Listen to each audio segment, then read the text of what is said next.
So, may I call you Adam? Is that cool? Yeah, so Adam, whenever you want to go, obviously I know, but people are going to recognize this voice, Adam. Where do they know you from? Well, they probably know me from Tabletop Minions on YouTube.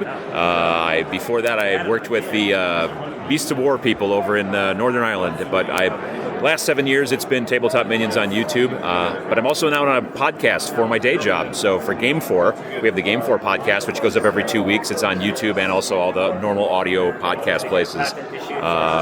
So when I stalk you then at Adepticon in a few weeks, sure, then I can also pick your brain about podcasting ideas. And I'm not great at podcasting yet, I don't think. I mean, we're getting there, but we've got 20, 21 episodes in, and it's a very different beast, but it's enjoyable as well. Yeah, absolutely.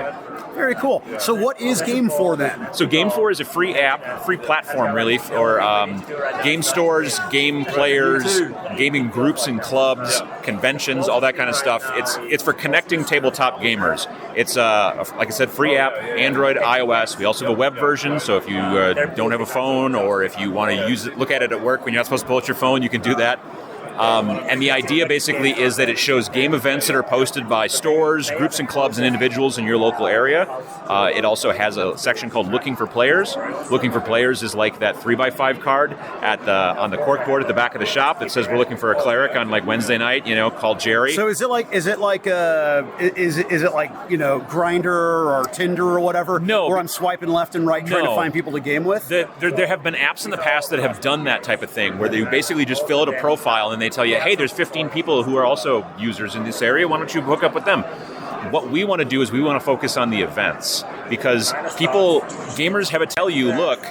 I'm sorry, can you say that one more time? Gamers tend to be introverted. Yeah, gamers tend to be introverted. And so if I can tell you, look, there's a gaming event in your local area that you can go to, and maybe you'll meet some people there, whatever, that's easier. It's an easier sell than to say, well, why don't you just find some friends in this app? You know what I mean? So that's why we don't... People mention the Tinder for Gamers thing, but we're actually much more event-oriented because we want people to go without anxiety to events and be able to find stuff in their local area. And then when you're at an event, you're going to meet people and then maybe make some friends and start playing with a new group. So that's really what the app is about. And we've been doing it for about 2 years now, and it's been growing really well. Very cool, very cool. So I'm gonna speculate your IQ is what, like a 160, 165? I have no idea. I'm a visual designer. I'm not one of the You're programmers. wicked smart. I find intelligent people intimidating because I am not. but I use fancy words to make it to be a good pretender. It's a good idea. Well, listen, I really appreciate it, and I'm super serious about contacting you at the future at Adepticon and maybe sitting down for an interview. But absolutely. I really appreciate your time, and I wish you the best of luck at the show. Absolutely.